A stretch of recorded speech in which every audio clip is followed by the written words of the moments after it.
right now. That's what's happening. All right. Good morning, everybody. How are our winners all across the fruited Good plains? morning. We are glad that you are here. I'm Mark Simpson sitting in for John Moran. He'll be back tomorrow.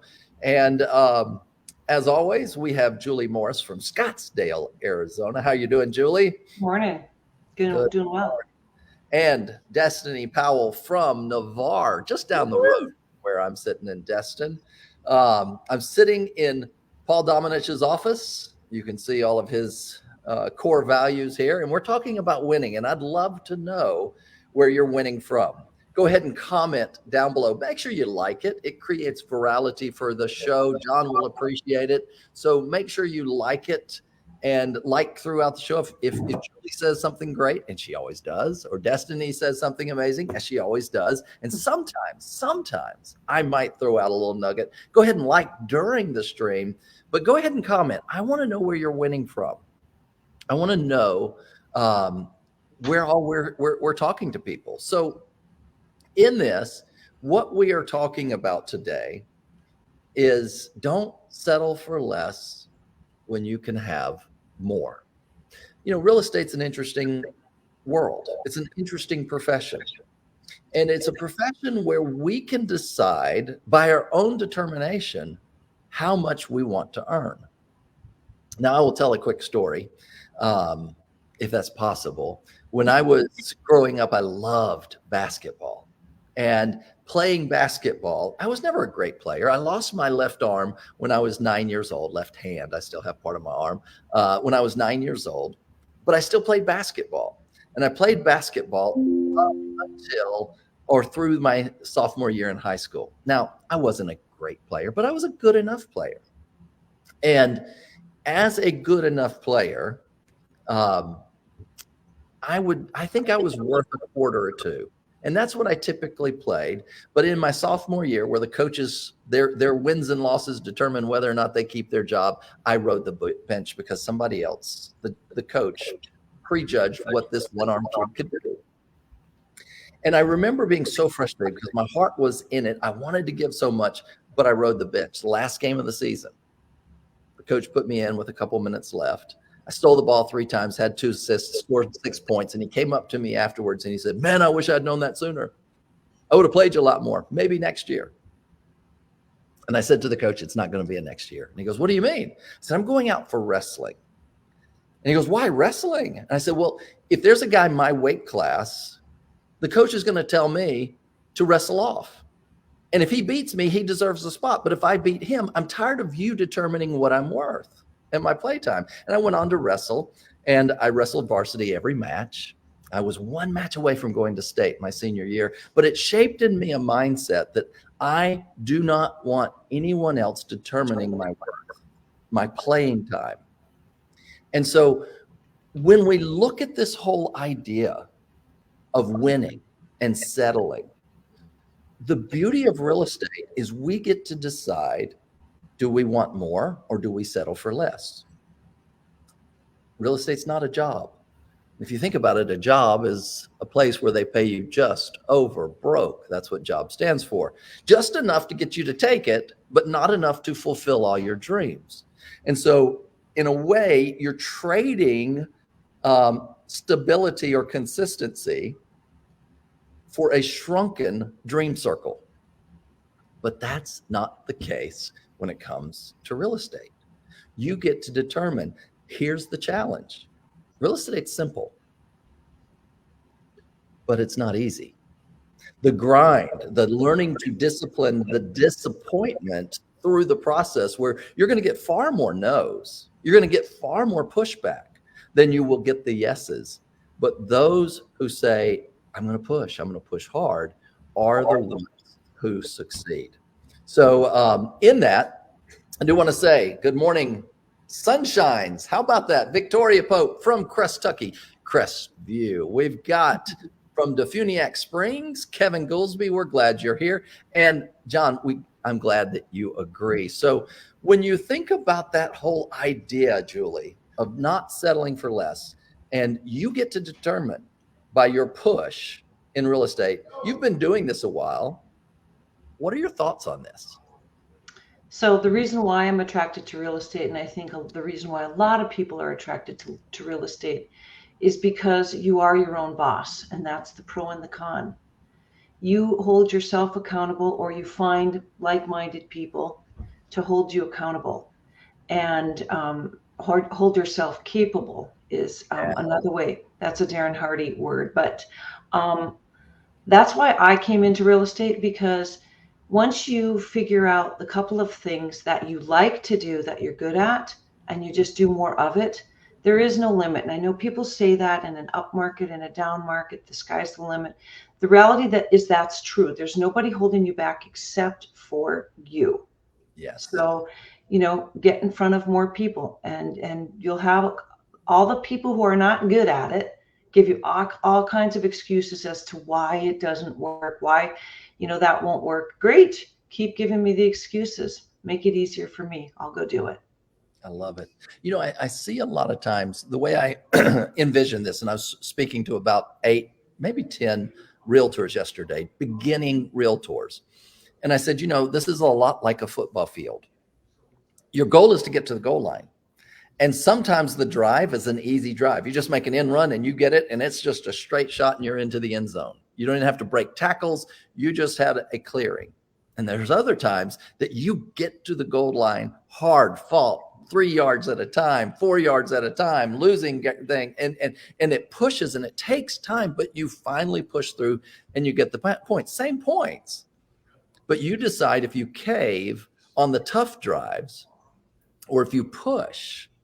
And there are those on the defense, sometimes the people that love you the most, that are saying, give up, stop. You need to go back to predictable. And they're just one broken tackle away from success that would pay them more than 3 or 4 months in the job. Destiny, why do you do this? And why do you not settle for less? Because you've been talking a whole lot about going for gold. Yeah, I love that champion mentality, and I think that's what it takes to stand out. I finished the Compound Effect book last week, and towards the end, it talked about wowing and having that wow. And what are you going to do to set yourself apart from everybody else who's trying to do the same thing? And I think it is that extra push, working that extra hour, making those extra calls. If you got an extra 30 minutes, make some more calls. Being the first in the office and the last to leave, and pushing harder than everybody else is, because it's not easy. But when you push harder, I think that's when the results come. Yeah, I like what John wrote in today's post. He says, look, to get average results, work until it gets tight, then stop. To get less than inspiring results, pace yourself and take a break when things get tough. You see what's going on with this? He says, success is for those willing to push on when others fall off or quit. Success is for those who bear down when things get dicey and uncertain. Right. So that's the key. Success is for those who can focus when others can't see the win and choose to stop. This is where we are. And winning the day is really having your mindset to the goalposts don't change. The strategies may, the efforts may, the push may, the obstacles may, but I'm not going to change the goal.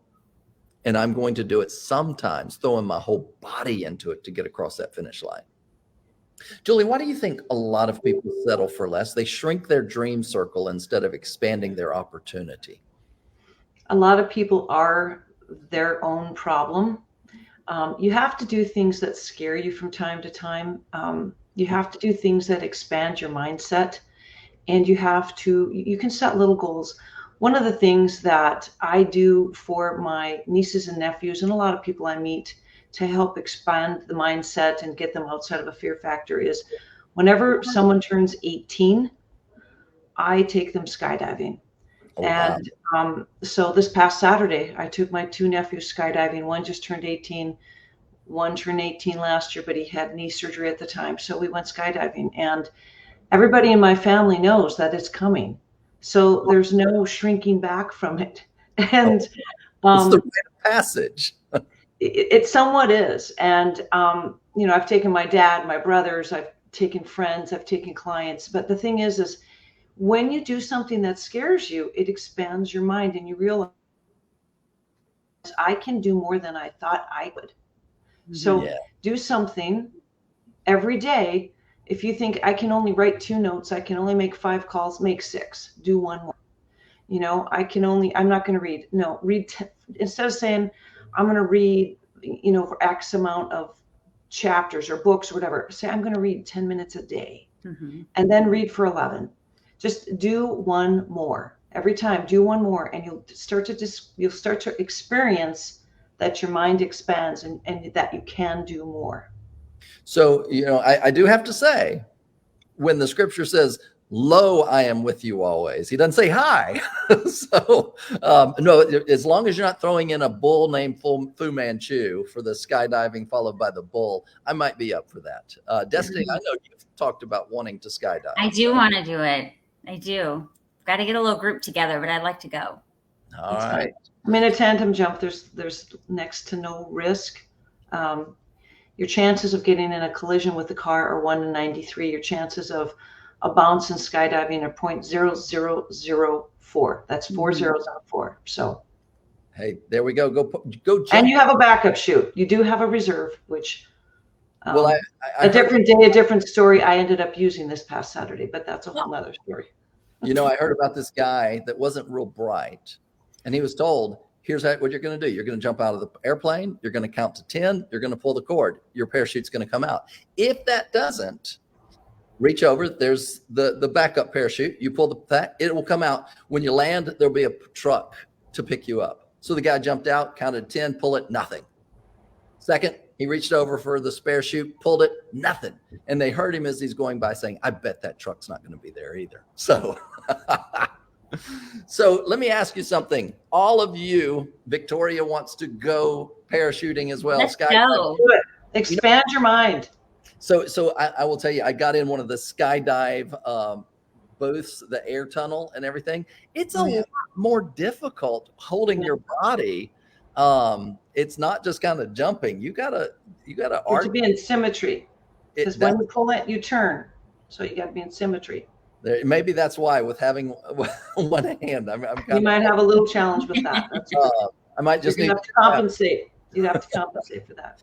So I'm curious out there, if you're watching, how is it that what spurs you on to not settle for less, to push and dig deep when it gets hard? Or do you roll over? I think about a friend of mine that was on my wrestling team named Brian Halton. He never won any awards except for he had grit. And there were times that in the wrestling matches that it got hard and I let myself get pinned. But Brian Halton was never pinned.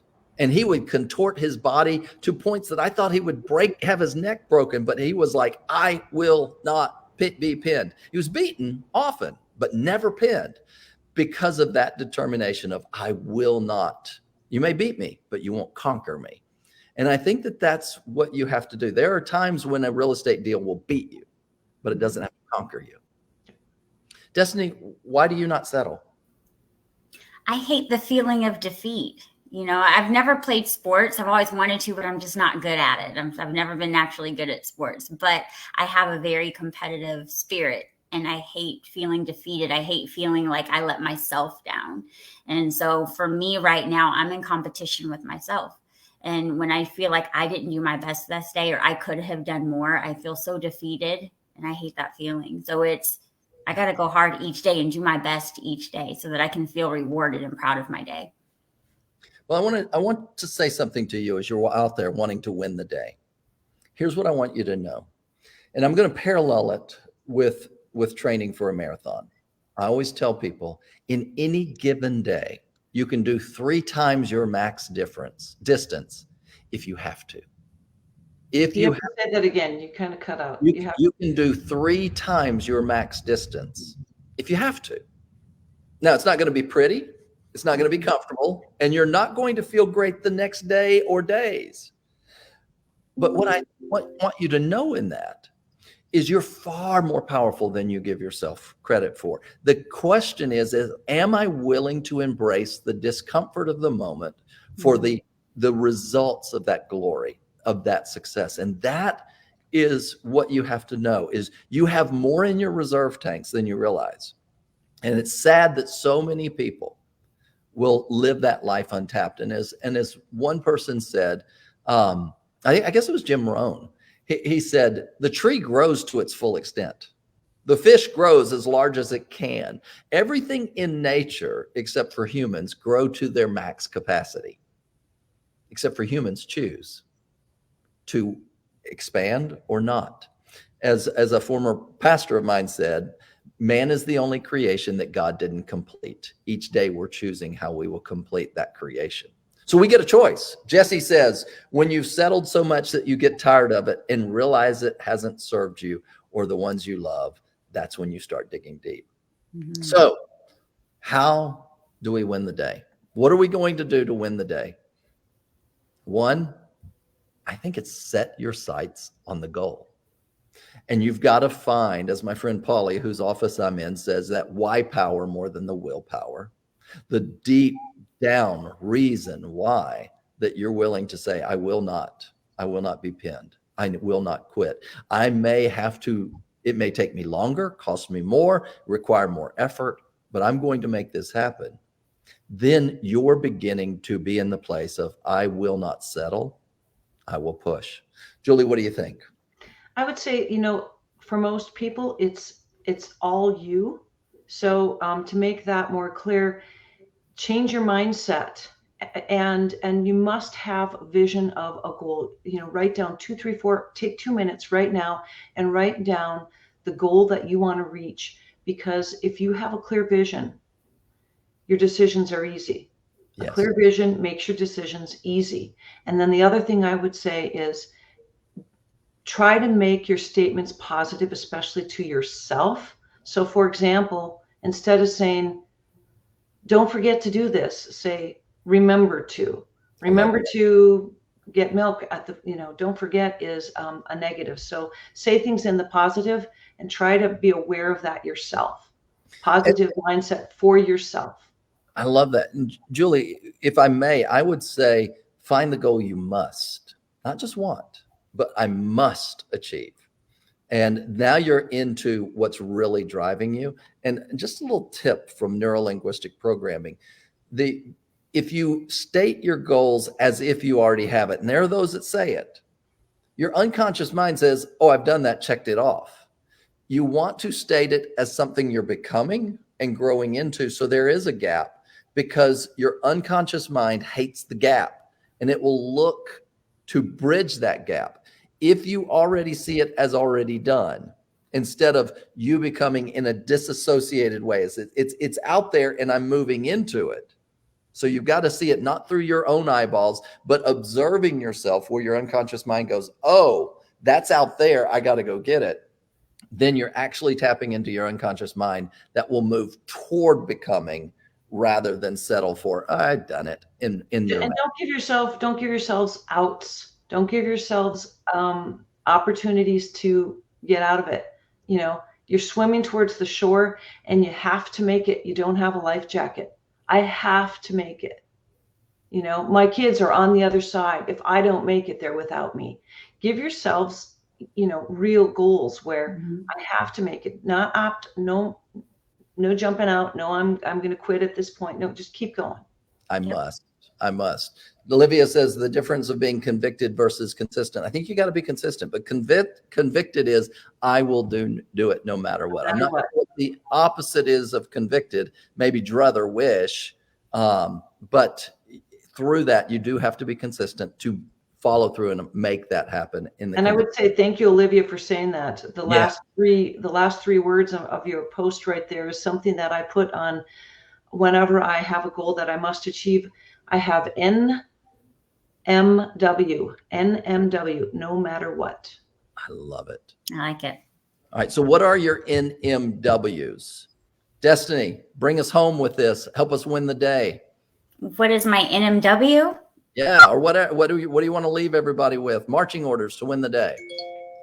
Set a goal daily, and you're not done until those goals are done that day. That's a realistic goal that you can do. Have it prepped beforehand, before the day, and accomplish those goals no matter what. Good one. Excellent. Hey, gang, you're winners. Go prove it. We would love for you to continue to push forward. Hey, tomorrow morning, you're not going to want to miss it. John's going to be back from the plains of fully energized, and there's no telling what he will have to say. I know he's going to fill us with a lot of winning strategies, ideas, and what have you. He may have some stories. You know he's going to have stories, and he might add some salt to it. Who knows? So come on back, y'all. Thanks so much. Let's go win the day. Bye, guys.